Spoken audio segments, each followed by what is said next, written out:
Puducherry premier லீகின் 3வது சீசனின் தகுதிச் சுற்று போட்டியில் மாகே ஸ்ட்ரைக்கர்ஸ் அணியும் வில்லியனூர் மோஹித் கிங்ஸ் அணியும் மோதியது.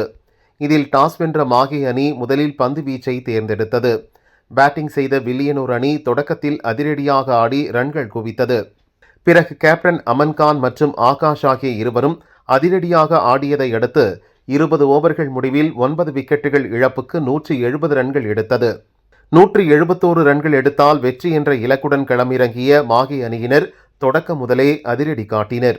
பரபரப்பாக சென்ற இந்த போட்டியில் கடைசி ஓவரில் 10 ரன்கள் தேவைப்பட்ட நிலையில் 6 ரன்கள் மட்டுமே எடுத்தது.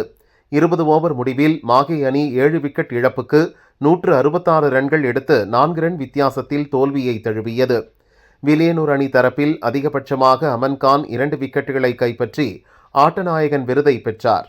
3வது முறையாக வில்லியனூர் அணி இறுதிப் போட்டிக்கு முன்னேறியது. இந்த சீசனில் 11 போட்டிகளில் தோல்வியை தழுவாமல் தொடர்ந்து வெற்றி வாகை சூடி உள்ளது என்பது குறிப்பிடத்தக்கது. தொடர்ந்து நடைபெற்ற மற்றொரு எலிமினேட்டர் சுற்றில் ஜெனித் ஏனாம் ராயல்ஸ் அணியும் காரைக்கால் நைட்ஸ் அணியும் மோதியது.